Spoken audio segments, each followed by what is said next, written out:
Hi everyone, I'm David Bustamante, presenter of warplanes for History Channel. Today I'm going to present you my collection about the most representative warplanes. Since I was a little boy, I dreamed with flying, and for me, flying is life. All those people that give their lives fighting for ideal or nation, who know that their lives depend on their machines, giving his souls on his plane. Those machines are the top of human engineering, of the summary of people's dreams. Leonardo da Vinci designed it, but he can make it. And it took several centuries to make the dream for flying come true. I believe that the most impressive models of planes were Second World War planes, like the Mitsubishi Zero, more known for being the airplane of infamous pilots kamikaze. During the Second World War was identified some of the most impressive planes in the airplane's history, developed of many machines that became legend beside his pilots, a complete combat ace. One example of this are the Supermarine Spitfire. The Supermarine Spitfire was made by its chief designer, Reginald Mitchell, who continued polishing his own creation until his death in 1937. Its main features elliptical wings and a thin fuselage section, permitted a performance and superior maximum speed to many of its contemporaries. Another example is the Mitsubishi Zero. The Zero was a clear example of understatement that was in the West about the war potential of Japan in the 30s, when it was assumed that the Nipponese planes were bamboo and rice paper, or at the best, raw copies of Western planes. The Zero was yet, among other things, the best bird hunter on the world.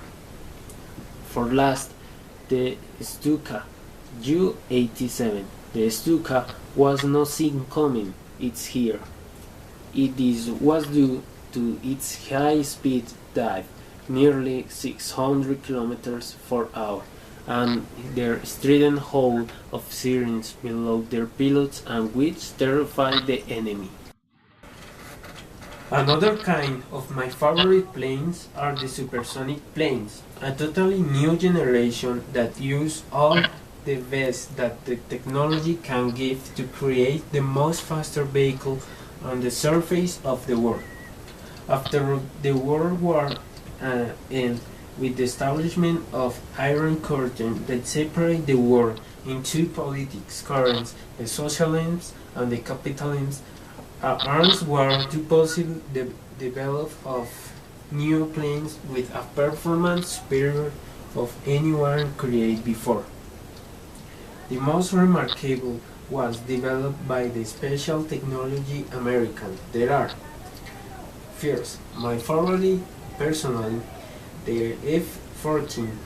The F-14 program began when it became obvious that the maximum weight issues and maneuverability of the alternative, the F-111B, could not be satisfactorily resolved by the U.S. Navy.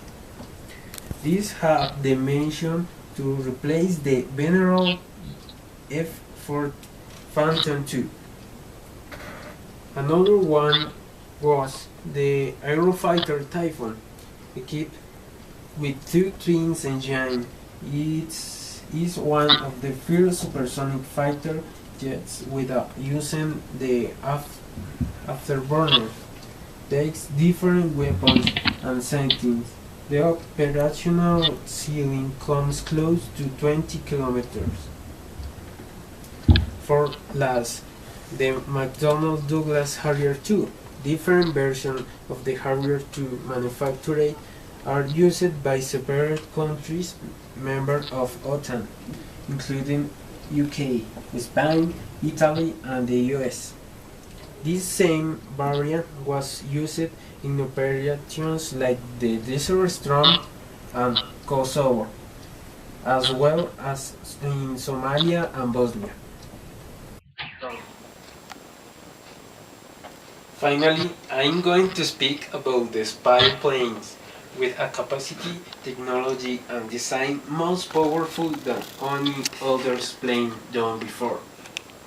The last generation of planes is oriented to make a plane that can be tracked by radar and can destroy a target without being seen.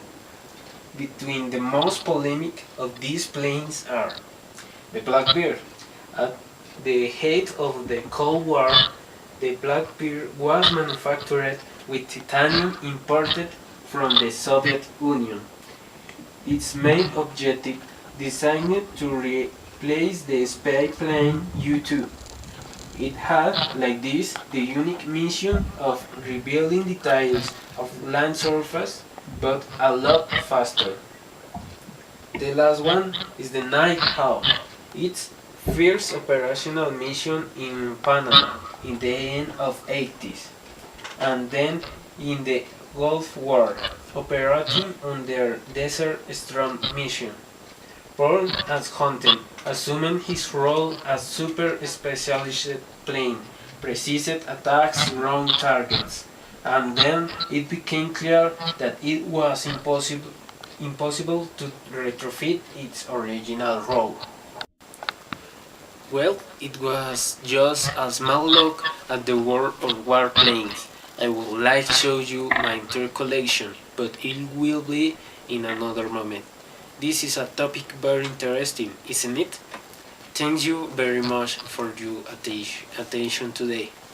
And I see you again in another amazing chapter of Combat Age here in History Channel.